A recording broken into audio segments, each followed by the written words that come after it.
Halo teman-teman semua, kembali lagi kita di segmen Derpedia. Buat teman-teman yang belum tahu, Derpedia adalah segmen kelas online di mana kita akan ngebahas pengetahuan tentang dunia 4x4, off-road, dan juga rally. Dan kali ini kita akan ngebahas Rally Dakar.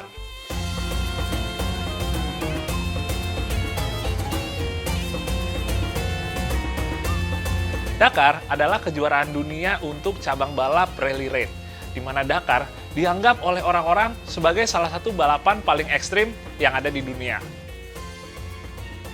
Mayoritas jalur yang ditempuh itu melalui gurun pasir dan dilakukan selama 2 minggu non-stop. Dan untuk tahun ini, Dakar diadain di negara Arab Saudi dari tanggal 3 Januari sampai 15 Januari. Saking beratnya, kalau peserta bisa ikutan di kejuaraan Dakar, itu udah sebuah pencapaian yang luar biasa. Apalagi kalau bisa finish. Karena biasanya setiap tahunnya, yang finish itu nggak nyampe 50% dari total peserta yang ada. Dakar menjadi salah satu balap rally raid yang paling prestis. Jadi setiap tahunnya, banyak pabrikan kendaraan yang wajib untuk ikut di kejuaraan ini. Nah, sekarang jadi pertanyaan, apa nih bedanya antara cabang balap rally dengan rally raid? Jadi kedua balap ini sama-sama mencari waktu tercepat dalam menempuh sebuah etape atau SS. Yang ngebedain, kalau rally itu jalurnya udah pasti. Jadi untuk navigasinya kita menggunakan pace note, di mana komen atau perintah dalamnya yang dibaca oleh navigator itu udah presisi. Medium left into sharp left. You're not concentrating, Sammy. You're watching out the driving. Tapi kalau rally raid, kita sama-sama lewat etape, tapi jalurnya itu kita masih bisa milih. Mau lewat sebelah sini, mau lewat sebelah situ. Pada intinya ya, yang penting kita melewati setiap checkpoint yang ada. Dan di rally raid, untuk navigasi ini, kita menggunakan GPS yang dibantu dengan roadbook atau buku tulip. Jadi sejarah Dakar itu dimulai tahun 1977 saat pembalap motor dari Prancis yang bernama Thierry Sabine itu mengikuti kejuaraan rally raid yang ada di Afrika. Di saat itu dia dan motornya tersesat, tapi saat dia tersesat, justru dia menemukan jalur yang sangat menarik, sehingga saat dia pulang ke Paris, dia berencana untuk membuat kejuaraan sendiri. Kejuaraan yang dia buat nantinya akan melewati jalur-jalur yang dia tersesat tersebut, karena itu dianggap justru lebih menarik lagi. Akhirnya, di akhir tahun 1978, ia pun membuat kejuaraan yang dimulai dari kota Paris dan finish di kota Dakar yang ada di Afrika. Dan itu dia, nama Paris Dakar muncul, dan dia sebagai foundernya.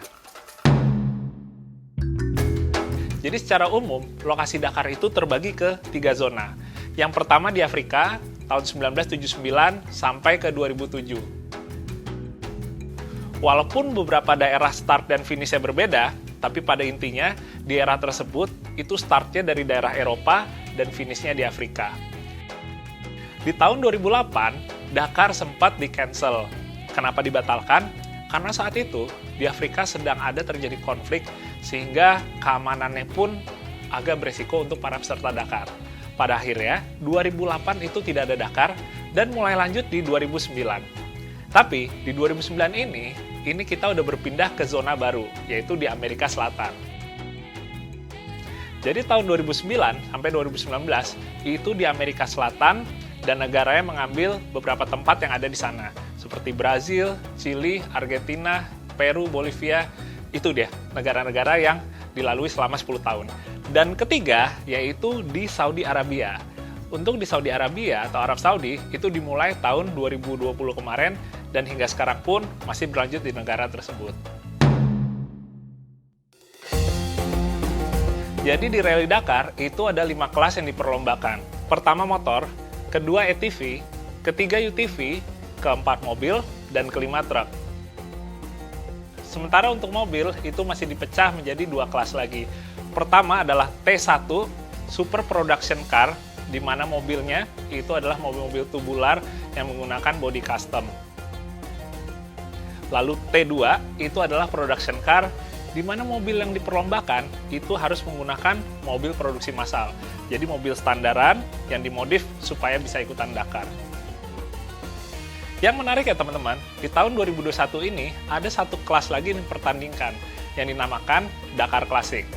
Jadi yang bisa ikut di sini adalah mobil dan truk yang tahun produksinya itu di bawah tahun 2000. Jadi untuk tahun ini itu ada 24 peserta, di mana mobil-mobilnya itu sangat menarik dan nostalgic.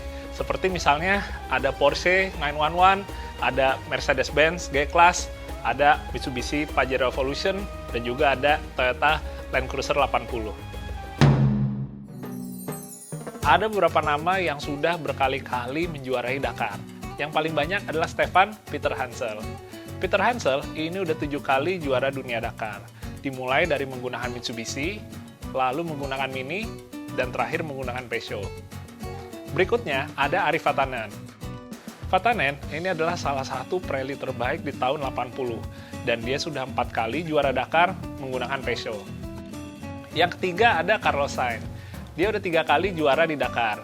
Dari awal menggunakan VW, lalu menggunakan Peugeot, dan terakhir di tahun 2020 menggunakan Mini.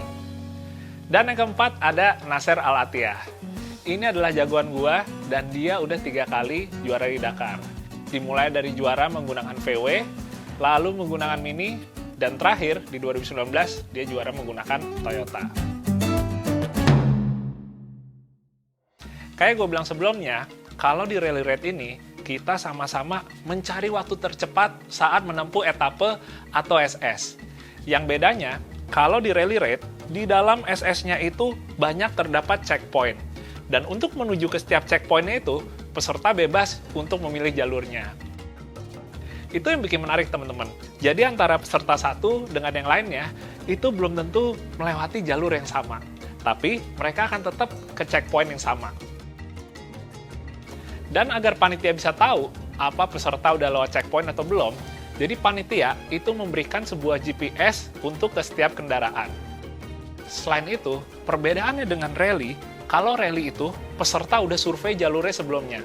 Tapi kalau di Rally Raid itu nggak ada surveinya dulu. Jadi, si roadbook itu baru dikasih ke peserta sekitar 20 menit sebelum lomba dimulai. Jadi setiap pagi itu dikasih jalur baru untuk setiap harinya, sehingga peserta memang nggak tahu apa-apa dengan jalur yang akan dilewati di hari tersebut.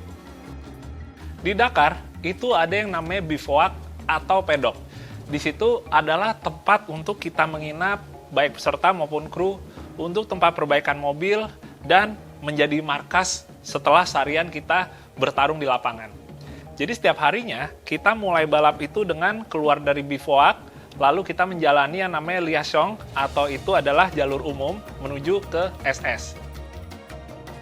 Setelah di SS, itu baru dihitung waktunya. Dan setelah finish SS, itu kita melewati liaison lagi, atau jalur umum lagi, dan berakhir hari tersebut di bivouac. Dan bivouac ini setiap harinya berbeda-beda, teman-teman. Karena kalau Rally Raid, Dakar dan lain-lain, itu setiap harinya berpindah daerah, jadi bivouacnya pun setiap hari juga berada di lokasi yang berbeda-beda. Jadi untuk ikut Dakar, itu memang persyaratannya nggak jelimet, teman-teman. Yang pertama yang pasti, kita harus minimal 18 tahun. Yang kedua, kita harus memiliki yang namanya FIA International License. Kalau punya gua seperti ini nih. Dan itu semua bisa didapat tanpa ada ujian, cukup dengan membayar administrasi.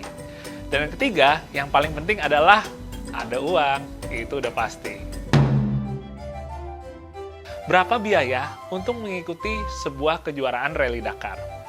Pertama, untuk registrasi mobil yang akan kita pakai balap. Itu untuk registrasinya aja, biayanya adalah 450 juta rupiah. Terus untuk mobil supportnya, itu juga harus didaftarin. Dan semakin banyak mobil support kita, itu akan semakin mahal. Gua ambil contoh, untuk satu buah truk dan juga satu buah kendaraan 4x4 biasa untuk support, itu kita akan dikenakan biaya lagi sekitar 250 juta rupiah. Lalu untuk bahan bakar, selama 2 minggu kita balap di Dakar, itu kurang lebih bisa habis di sekitar 240 juta rupiah. Dan untuk ban, kurang lebih 40 set sekitar 2 minggu kita pakai, itu bisa menghabiskan sekitar 270 juta rupiah. Kalau dijumlah, untuk keseluruhan biayanya, termaksud untuk beli mobilnya, kalau kelas bawah kurang lebih di sekitar 3 miliar. Kalau untuk di kelas tengah, itu kurang lebih sekitar 9 miliar. Dan kalau untuk yang kelas atas, itu berikut mobil kurang lebih sekitar 15 miliar. Ya oke, paling segitu dulu teman-teman untuk informasi dan pengetahuan mengenai Rally Dakar. Kalau misalnya teman-teman ada yang penasaran dengan Rally Dakar, jangan lupa sekarang sedang berlangsung dari tanggal 3 Januari sampai 15 Januari di Arab Saudi. Semoga bermanfaat dan ketemu lagi di video Derpedia yang berikutnya. Dadah, Assalamualaikum.